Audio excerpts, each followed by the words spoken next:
Welcome, everyone. This is Glenda Dawson, and you're watching the Paranormal Dolls. I have my beautiful co-host, Moongirl, with me, as always. Oh, Unless she's traveling, and then yeah. forget it. She doesn't want to hear from any one of us. No joking. No, I love everyone.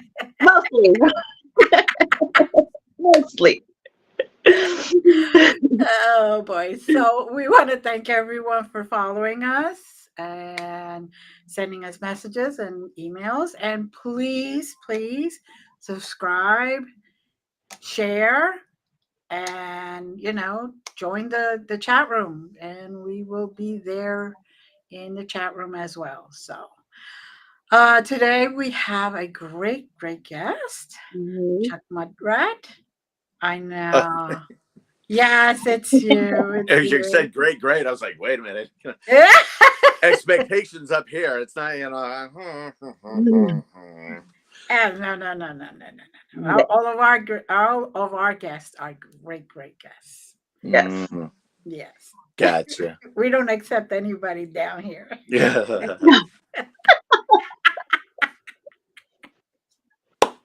That's a little mean.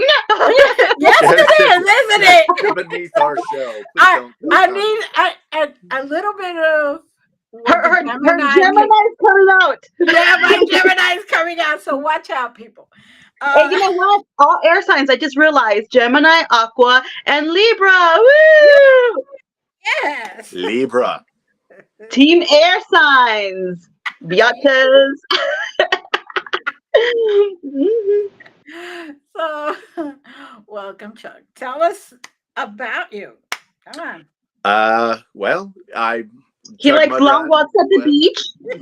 Yeah, right. Yeah, I like margaritas. No, pina coladas. Pina But coladas, Pina okay? coladas, yes. Pina and that's the way to dancing in live the right there. rain. But no, I've done the paranormal world since I was a child. My father was big into it, so he would always take me out to places. So it was just growing up, uh, knowing about it, dealing with it. Fortunately, on my end, I'm told I'm a void or a neutralizer. Mhm. So, when I go to places, I don't really feel stuff. But I guess that's a good thing. So, because whenever I go with a group, I'm always the guy who can go into any place that nobody else wants to because I'm not scared. I don't feel worried about it. Right. I don't feel like anything's going to happen to me, which most of the time it doesn't. But I'm currently with a group, the Paradox Paranormal. We've got a guy named Phil, Renee. Then we got the Haunted Dolls, which is kind of like our little sister group where it's all the ladies with Stephanie, Lindsay, and Melissa. Renee is part of that, of course, as well. We need to have all y'all on one day. Yes. Oh, absolutely. Absolutely. But then, of course, me, myself, as, Mudrat, I go out and do a lot of other stuff, just not with even the group, just because I have more free time on my hands. My kids are all grown and gone. So I go, do a lot of interaction stuff with other groups, like, Journey into the Haunted, which is familiar with Lauren and Gina.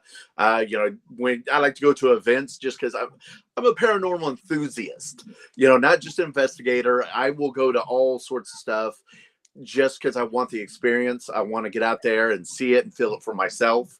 That includes like a lot of the haunted tours, because those definitely you really can investigate on those, but it's cool to at least get the history. Right.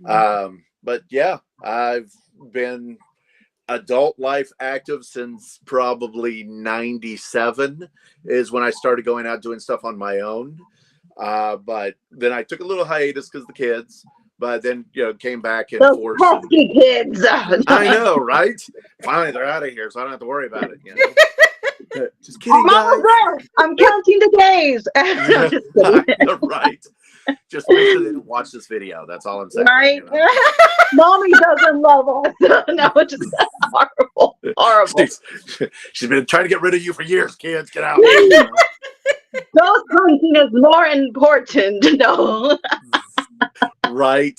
Sometimes they feel like that and they act like that. And you're like, dude, I brought you with me. Come on. So, he was also your father, like you said. Now, was your Mhm. father also into the paranormal, or? Yeah, he actually was. Like I said, he was a religious man in the sense of, that's how he was raised, but he also raised me to ask questions and, figure out for myself. Don't always judge a book by a cover. Don't always believe what you're being told. So question things. But, we used to go out and the first memory that I have of really doing that is he was also a kind of a party guy. And like I grew up around a fraternity house.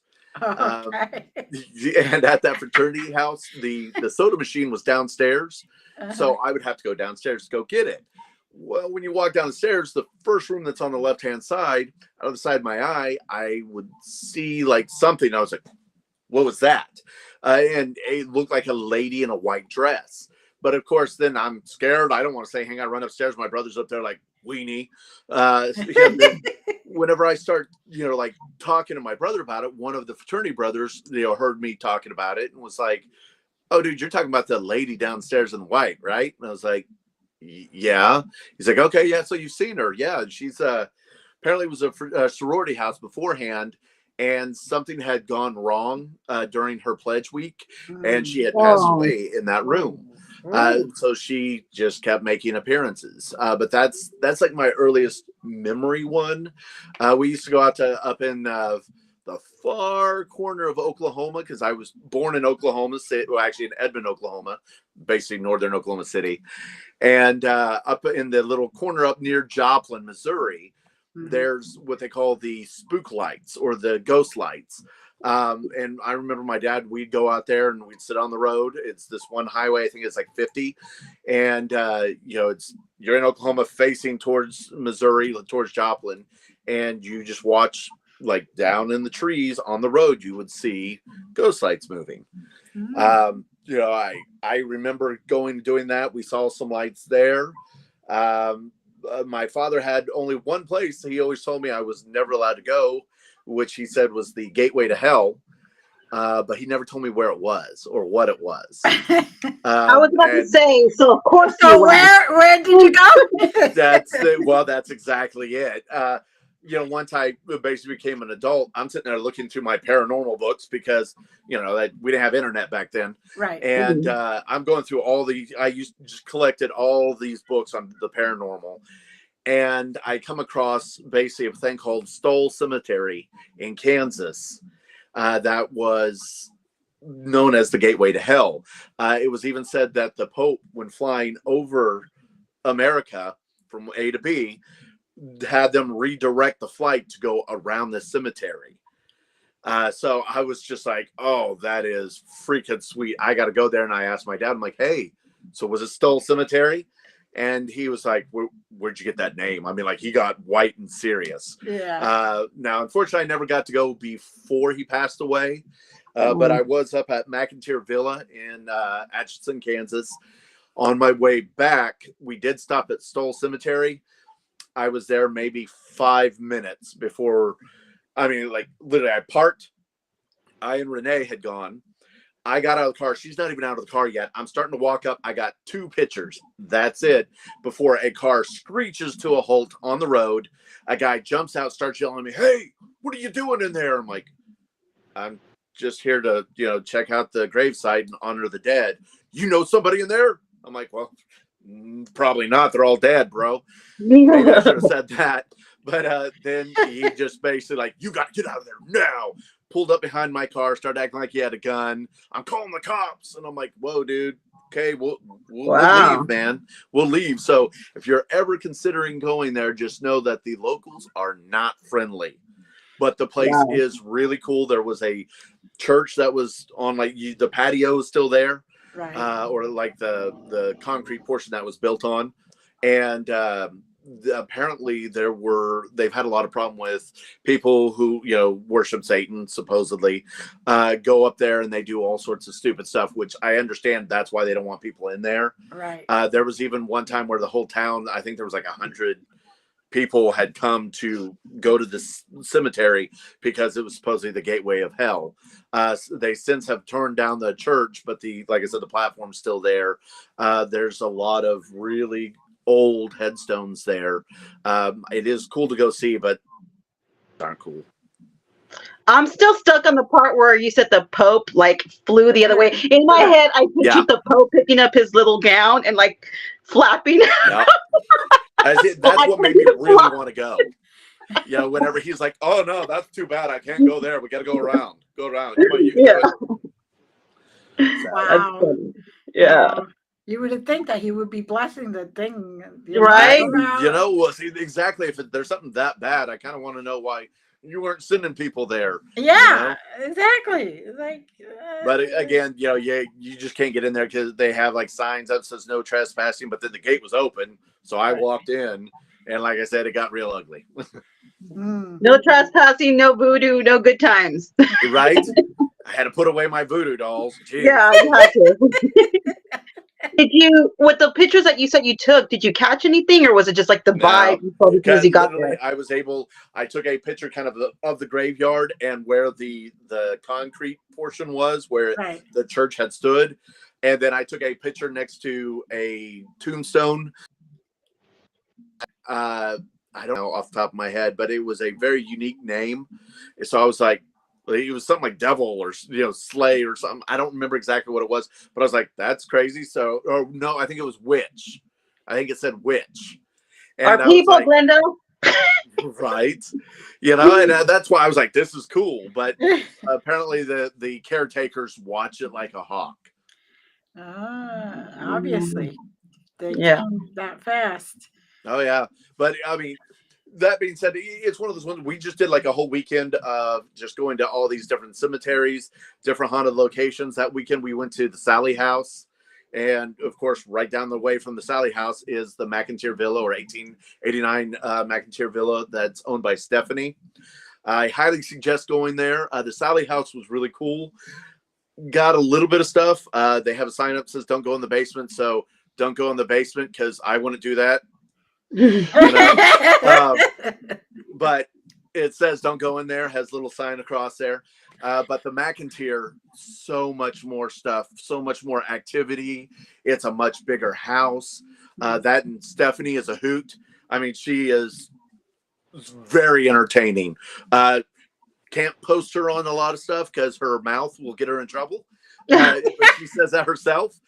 She is an awesome lady. Like I said, it's the McIntyre Villa. If you guys ever get a chance, you should definitely go. Okay. And so now, was the rest of the family into paranormal, or? My kids have gone with me a couple times. Where I might be a void. My youngest is even more so, because normally with my voidness or whatever you know neutralizing, it's pretty much just on me. Which we actually have videos of. There was we basically had a Boo buddy, or it was a Raggedy Ann REM pod that was going off, and we had a K2 meter next to it. And I'm like, well, this is really cool. It just kept going off. Well, I get my camera, I'm like, hey, I want to film this. So I lean into it, and when I lean in, get next to it, it all stops. And I was like, well, that sucks. So then I sit back up. When I sit back up, it all came back on. I lean in, it all stops. Yeah. I mean, we did it several times, and like several people were recording it. It was just very strange. And that's when they started saying that I'm a void or a neutralizer. Well, for those who don't know, what that is, you want to tell them what it is? They, you know, depending on who you talk to on if it's the void or neutralizer, same thing basically. Basically, I cancel the energy, which is of course what most of the spirits need to communicate and what they present themselves through. So when I come in, if say there's something very active, I can stop it, not on purpose, but I just do. Like my aura, my area around me just kind of neutralizes it. But again, for me, it's only just close to my body. My youngest son, he can walk into a room and it just stops.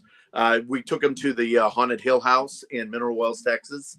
And it, like literally, he was like, this is boring, because every room he went into, it could be going crazy, active. He walks in, it just stops.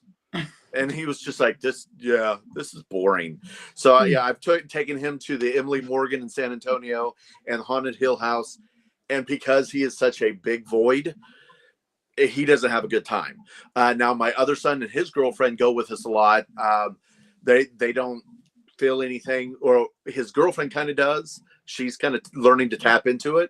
But my oldest son doesn't really feel anything. He just, basically participates with us, where he does, like Estes experiments, which was kind of funny because when we were doing that, it was saying stuff like, you need to move, or we're going to do violent things to you. But he doesn't understand that that's what it's saying. Yeah. We're hearing it. And we're like, maybe we should have a move. And his girlfriend's like, nah, leave him there for a couple more minutes. He'll be fine.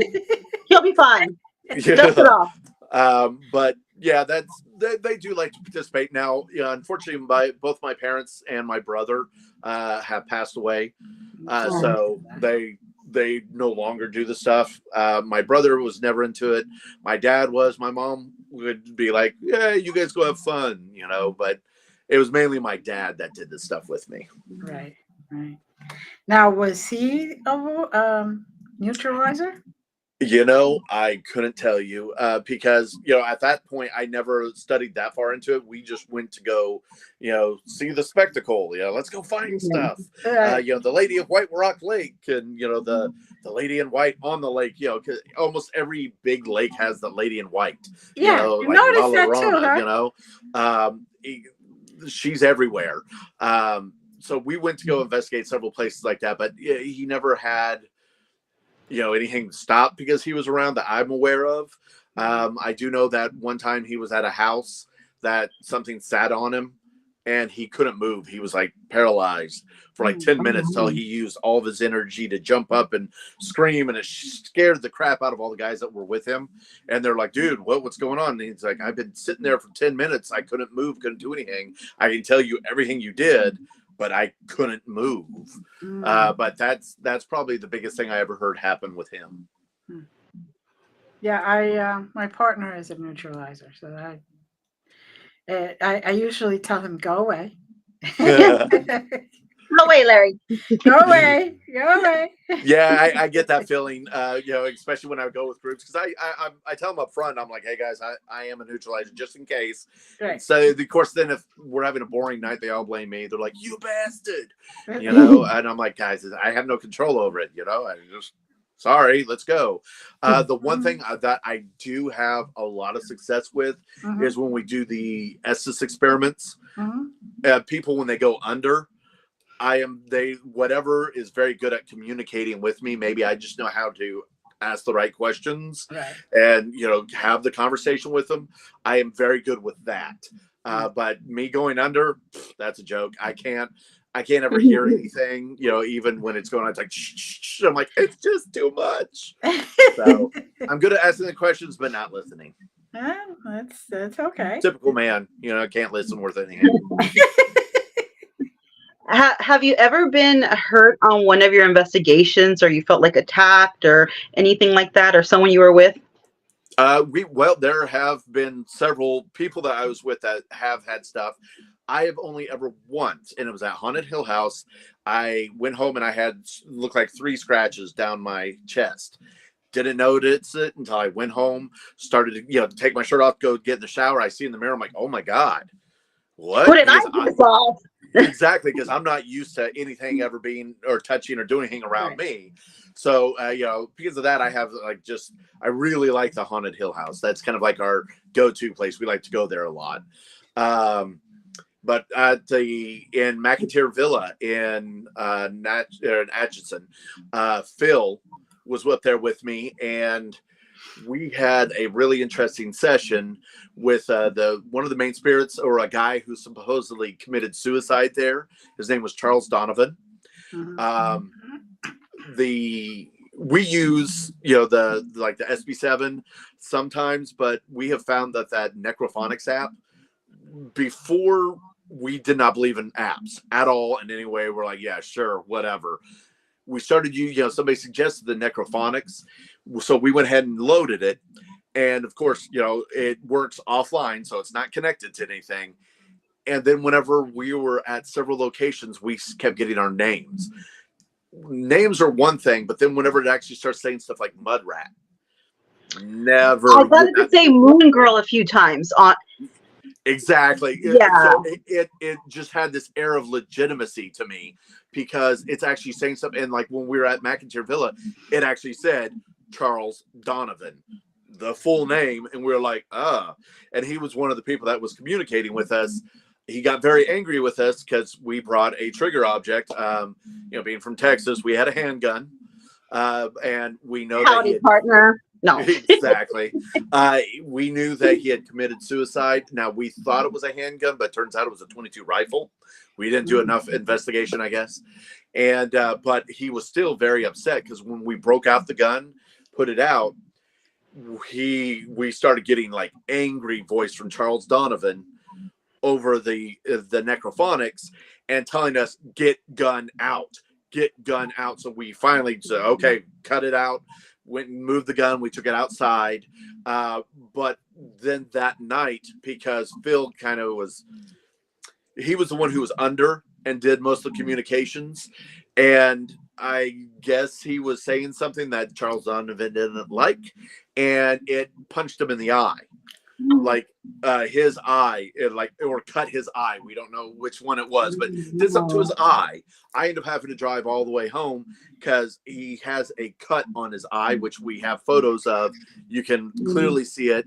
It happened that night when we were trying to go to sleep for a couple hours. So we had, that was like a 10-hour drive.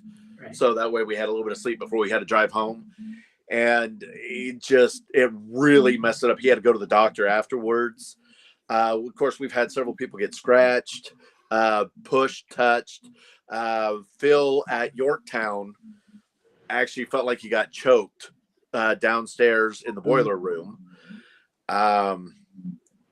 Renee gets a lot of scratches and touches. So, but again, I really don't get much of anything because, I was shocked when I got the scratches. And that just made me go, oh, I like this place even more. It was like you with apps. Full disclosure, I don't fully believe in apps. Have I used them before? Absolutely. Am I going to continue to use them? Yes, I am. But I don't fully believe in them. But like you said, I did get some kind of cool stuff with the necrophonics. I did hear it say my name and other things. My friend, unfortunately, her brother passed away.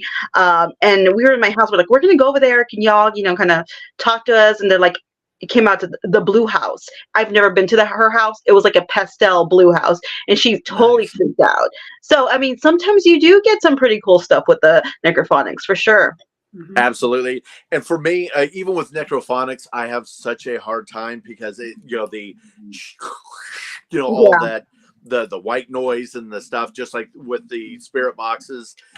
Because of all the stuff, I don't quite hear the stuff as well as other people. So I really like stuff that actually puts it in print. Like I have an Ovilus, I have a Tempest. We've even used the app Spirit Talker, which seems to be pretty decent. But again, it's an app, so it's like, but I like them because I can then, if it says something, I'm like, what does it say? And I can look and actually see what the word was. So what would be your favorite paranormal equipment that your go-to? Okay, with that one, I like visual stuff, especially because I'm the one who does a lot of the recording with stuff. So visual just pops better on camera for showing that there could possibly be evidence. Because, of course, our first function as Paradox, that's short for like para documentation, is to try to debunk it and say, what could this have been?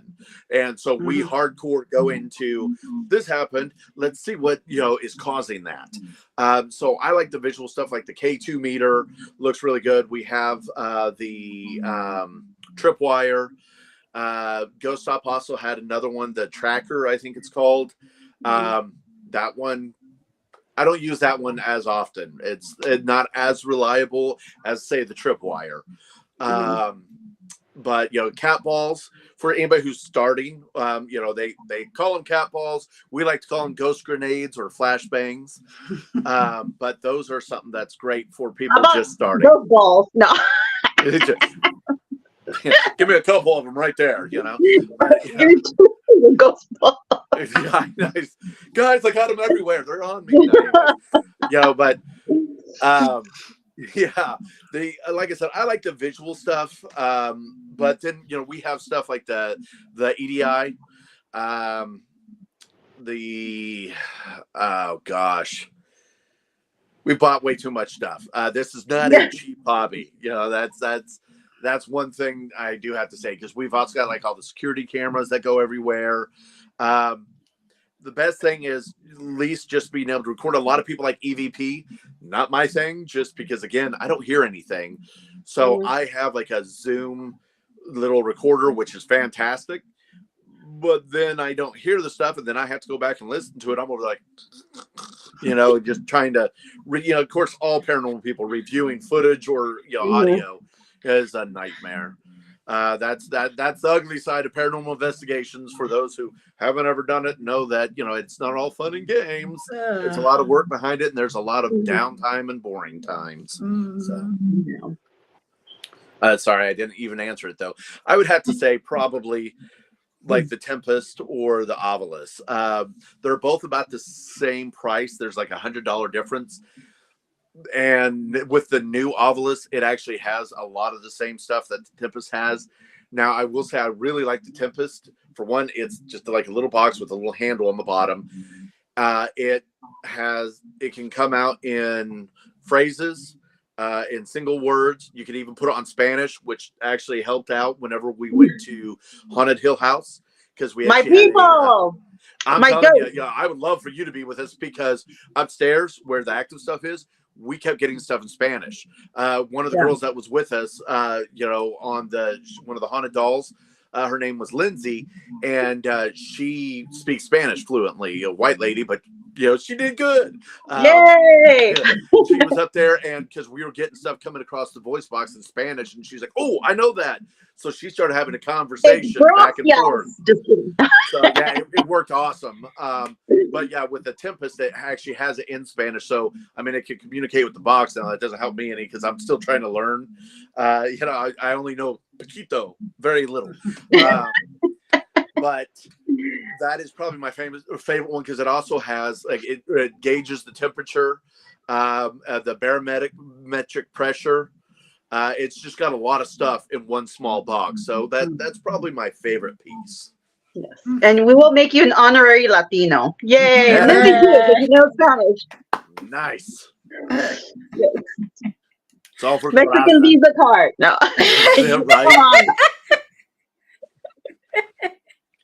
I lost mine. I'm sorry.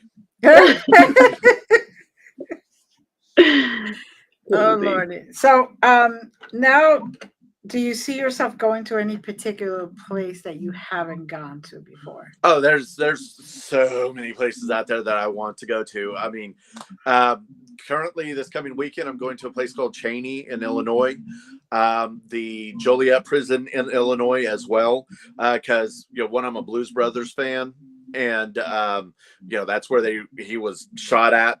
When he's first leaving. I got to go visit the outside of it, but I didn't get to go in. There in September, I'm going to Trans-Allegheny, Sweetwater. There's the outdoor amusement park that's abandoned. I don't remember the name of it. But we're doing those on like one big trip in September. Also going to Point Pleasant, just so we can go see the Mothman statue and touch his shiny. I want to go. Actually, I've been seeing like little memes where people are like putting like a coin in the Mothman's buttocks. Right. Yeah, it's like, stop putting it in his crack. Take a picture with his butt, and then like, yeah. Yeah, they gave him a tramp stamp too. Yes, I loved it. But I mean, yeah, if you haven't seen it, that's actually hilarious, that because they got this big steel statue of the Mothman, and you're like, well, that's cool, but then you walk around to the backside of it, he's got a badonkadonk, it's sitting there like, woo, and his like tramp stamp is a butterfly. No. Right. But yeah, Early that's 2000s, baby. Made it without a tramp stamp. Yay. oh, absolutely. But yeah, there's of course, unfortunately, Bobby Mackey's is going to be gone. That's when I was on my list. There, so Waverly. I mean, there's so many places I want to go. Doing what I can to get out there because most of them are really expensive, and then to get a group big enough that everybody can throw in to go to it. It's got to be a lot of people I trust because, as we've all experienced, you go to an investigation and one person can ruin the whole thing. So it's got to be people I can trust. Yes. Yeah, big time. It just takes one. And, it's even kind of crappier because there will be some times that you go with somebody that you think is awesome. And then you get to a place and you realize, I don't really mesh with this person all that much. They were wearing a mask, and there's definitely two sides to them, and you unfortunately find out too late about that. See, yeah, that's exactly what I'm doing. I'm just drinking. Yeah, So, it's but true. Trying to keep my mouth shut. Out there, you're going to get that anywhere you go. But of course, the Conjuring House. That's a big one I want to go to. Right here, it's kind of weird because being here in Denton, Texas, I grew up with what is now known as the Goatman's Bridge, the famous bridge that a lot of those shows go to. It's actually the old Alton Bridge, but now known famously as the Goatman's Bridge. Back in my high school days, we used to drive across that bridge. Now you can't because they've closed it off and everything. But I mean, I remember going, that was back in 94, 92. We were driving across that bridge. Yes, I'm old. We won't talk about it. But we're all 30 here. 20, 30 maybe. Yeah, right. It was awesome. But see, growing up with that there, it's like, nothing to me yet. So many people, I tell them where I'm at, and they're like, oh my God, you're right next to them. I'm like, oh yeah, that place. Watch out for homeless people. It's because you get so used to the place. Oh, sorry, Glenda. That's what happens is it just gets a reputation because of a TV show. Somebody filmed it. Yep. And that was it, and it may or may not have anything. Absolutely. Well, it does actually have a lot of stuff that happens at it, but also the flip side of it is because it has become so famous. The lady Becky Vickers, she actually wrote the book about Goatman's Bridge, and she used to do tours there all the time. Well, now she has to worry about, because it has been on all the shows, you get a lot of, we got 2 colleges, major name colleges here, plus several junior colleges. Those college kids go out there and they're like, oh, there goes those tour guys. And they will screw around with them. They'll wear like robes and go carry candles out into the trees just to mess with people, which on one end I'm like, funny, but on the other end it's like, come on guys, let them do their thing, Right. Yeah. But you could understand. And let's face it, if we were at college age, we would probably like I said, I can't blame them. I would do the same. I know I can see me out there going, but I mean, hell, I'll do that now almost. But it's still, have fun with it. But, at least afterwards, don't just be jerks about it, because there have also been several murders there since. Unfortunately, one high school kid was thrown off the bridge. Wow. There was a drug deal gone bad there. That's the ugly side of it, but it's still a great place. And then, of course, here in Texas, people don't realize how big Texas is. So, they're like, oh man, you got so many places in Texas. Yeah, we do. But to get to some of them, you're looking 6, 10, 14 hours. Right. I mean, I believe, Moongirl, from me to you is what, 12 hours? Probably, because I'm literally at the border. 956, love you. Yeah, RGB, but even from Corpus is a few hours. Yeah. And then San Antonio is like about 6 for me. And then Austin's even more. So it just keeps going higher and higher. Okay. Yeah. So it's probably about, I would say, 12 hours, because San Antonio is about 6 for me as well. So to do that extra, because I'm in the far north Texas, the Dallas-Fort Worth area. And, there's so much here, but they're like, oh, you're in Texas, can't you just pop down to Yorktown? No, not just pop down there. In my area, there are a lot of places, like there's the 209 house in Cleburne, the Haunted Hill House there in Mineral Wells with the Baker Hotel. God, one day I hope they open that up to people. I was lucky enough to get to go back in 2002 and actually do an investigation there. Wow. And it was so cool. But tell us about it. Okay, well, there's basically I was with at the time, it was still pretty. This is back before they had all those fun little gadgets and stuff. You actually had like take the pictures and you had to go develop them to see if you got anything. Right. We did have radios. I was with the Metroplex Paranormal Association, which was like the biggest one in North Texas. That's why we were able to get in there. And the lady who owned it, she met us there. She told us the only thing we couldn't do was go down. We could go all the way up, but we couldn't go down, which there were 2 floors down. I guess it was because of flooding or just not safe. But we could go all up, just going to go down, which sucks because I also hear that, which wasn't until like the last year, I hear that the Baker had tunnels that that went to other spots, like the Hill House in Mineral Wells, that if I had any clue, I would have gone down there. But back then I had no idea. So I just got to go through all of that. The Mr. Baker himself, this hotel was like a place that the stars would go, outside of Hollywood, they would come here because it had like Judy Garland, this is back during their heyday. Right. Judy Garland, during the Wizard of Oz times. You had the Three Stooges. I actually slept in the Three Stooges room. It was a certain room that they had because there's 3 separate rooms that actually had connecting doors, so they didn't actually have to go out in the hall to see each other and practice and do stuff and basically deal with fans. Right. They put your eyes. The ghost? No. But they did not, nothing like that happened to us. I was worried about it, but they did keep, the doors had this really weird thing where on the inside of the door, you open it up and it's kind of like a box. You put your clothes in there and you close it. That way, when housekeeping comes by, they don't have to disturb you. They just open up the other side, take the clothes and go do house cleaning. Right. Well, since it was a famous room, that was one of the few rooms that still had doors on it. As I'm sleeping in there, those doors just, like I said, since it's a cabinet, the outside one kept banging, and then the inside one would open up and then bang. And it wasn't until I asked permission, because I had forgotten to. It was like, hey, is it okay if I sleep here? Then it stopped. But we got, we heard a little boy giggling and running, dog chasing him up in the actual Baker suite, the room that Mr. Baker stayed in, had a beautiful oak door that was hand carved, but it was heavy. We had to push it open, and then as we're going around, his room, because he had a back door that was the servants' entrance. We're over by the back door, and all of a sudden the front door just slammed shut. It could not have been wind. It was way too heavy to be wind.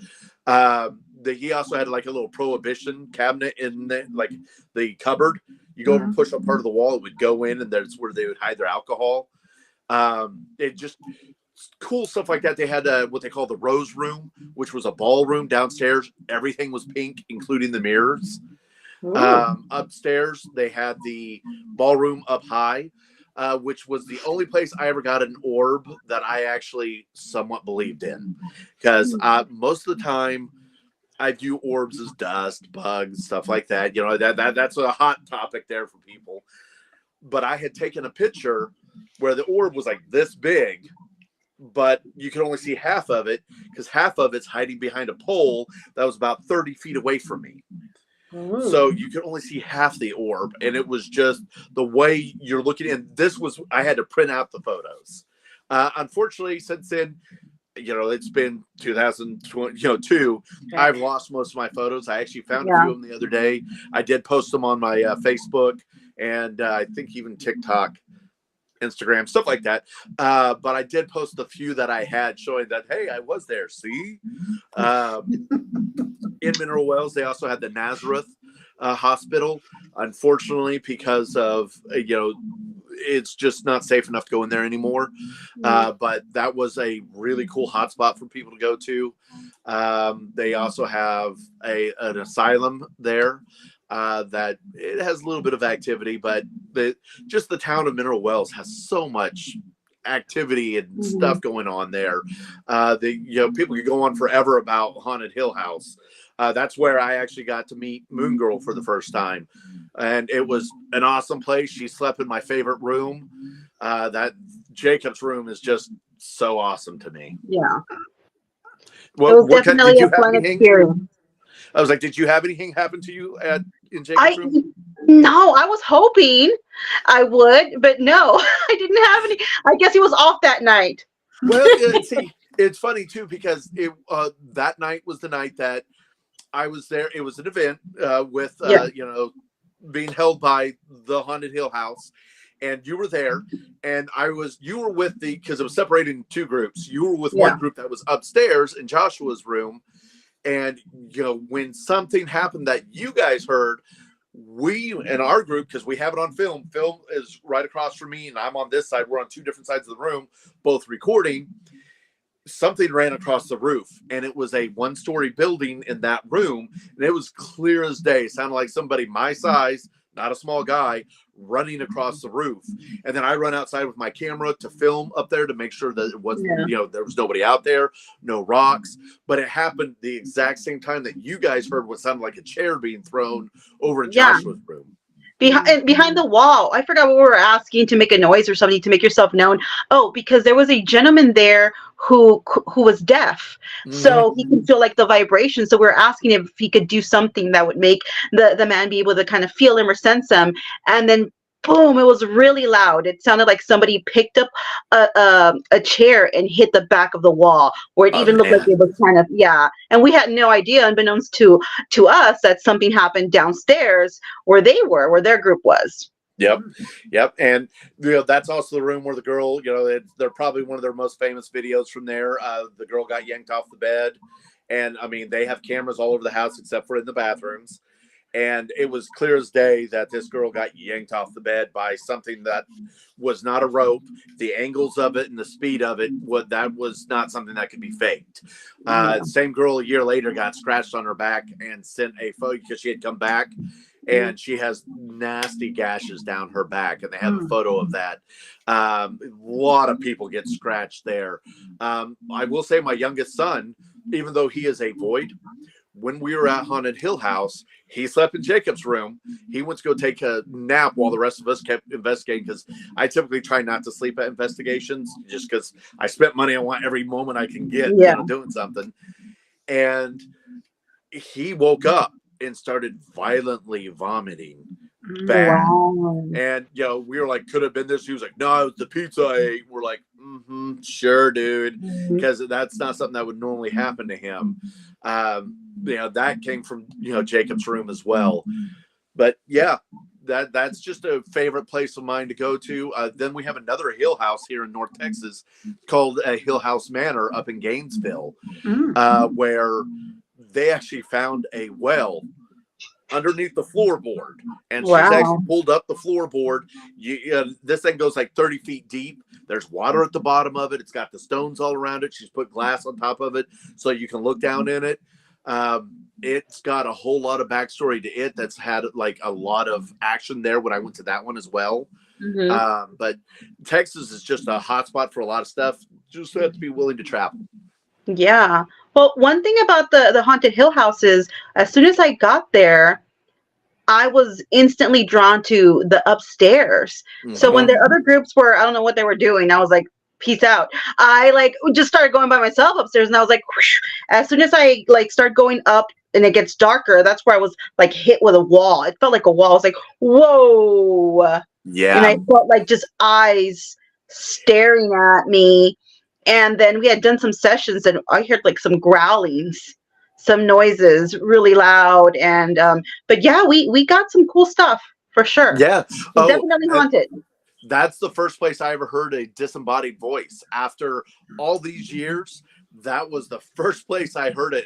We were in what they call the scratcher room, which is the one that has the poker table in it. Yeah. The three of us literally were just sitting there trying to communicate. Nothing was happening. So we got up and we went to go to the overpass room, which goes over to the seance room. Basically, it's a hallway. they had just stepped into the seance room. I literally stepped out of the scratch room into the hallway, and as clear as day, we hear, "Get out," behind me in that room. I turn around, there's nobody else in there. And I look at the, Renee and Phil, and, they're looking at me and they're like, "Yeah, we heard that too." And I was like, thank God it wasn't just me. Besides that, upstairs, that is where Toby resides. Also at the very top of the stairs, there's a lot of trauma right there, because that's where Joshua was being beaten, there where Willie decided to, his mother, I think it was a Sarah, or it might have been Elizabeth. I don't remember which one was his mother. Yeah. But yeah, she went up there to try to stop Willie, and he shot her dead on the stairs right there with a gun. And then Joshua crawled back into his room. There's like a which is really weird, a chimney in there that doesn't go outside of the house. It stops before the roof. So you go back there, you can actually see, and you're like, why did they build this? But he crawled on the other, at least it said, speculated, that he crawled behind that fireplace and basically died from basically the inflictions that happened from Willie. Then, of course, Emily's room over there, it said that Toby was actually summoned in a seance there, because back in I believe the 90s, there was a family that was into occultism, and they were, one of the daughters was up there in Emily's room doing a seance, and they ended up summoning Toby. Since then, Toby is like the main demon of the house. He's most of the time, I feel that he only does stuff to people that have bad intentions or have done something bad, because he sees what we can't. Because I have never had a problem with him. I've never had anything bad happen to me. I've heard hissing, growling, but never felt unsafe, where there are other people that, people who try to steal stuff. He's followed them home. I do think he's a jokester, and he likes to pull pranks, or if he feels that you shouldn't be there, he's like a protector of the home. He's like, I'm going to mess with you till you leave. But, I love Toby. I think Toby's a hoot. Some people are scared to death of him. But it just altogether, Hill House is one of my favorite places, most active. And just past that, Mineral Springs in Alton, Illinois, just across the way from St. Louis.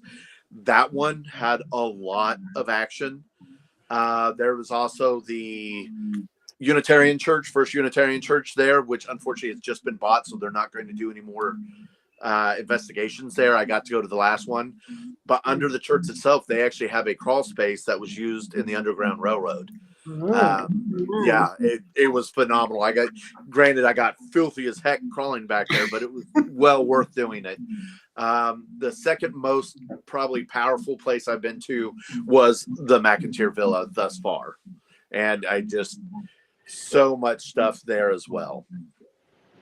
Awesome. Do you want to tell us where people can reach you? Like your well, we're gonna put your links up at just so people can look you up. Unfortunately, because there's me and then there's my team, the Paradox. So it's the Paradox Media on basically all the platforms. You've got Instagram, TikTok, YouTube. We do have a lot of videos on the YouTube that are part of the team. Then we have a bunch of them that are on mine, which is Mudrats Mudpit. And like I said, you can find them on both TikTok, Instagram, Facebook. Myself is Chuck Mudrat Webb. But yeah, we got a few videos up. I have not been as diligent as I should be. I've got so much I need to just post, but I'll get it out there eventually.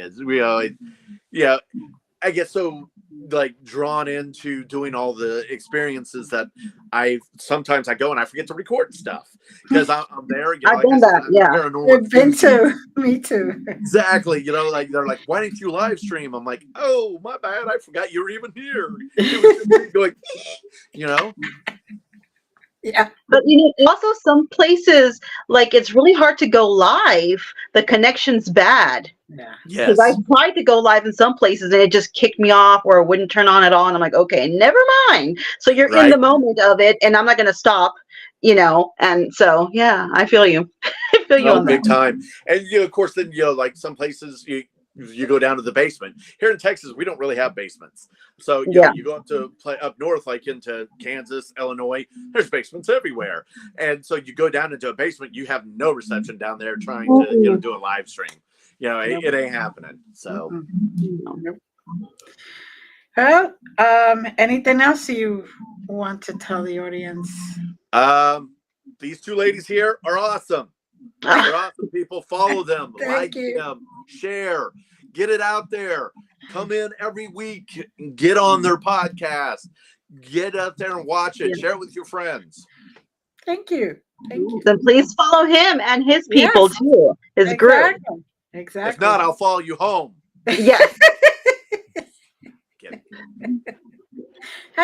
We all have a list of people we're going to haunt once we're You're dead. right. Yes. Hey, I'm not haunting. I'm just gonna follow them home. Like if you see a strange car outside your house.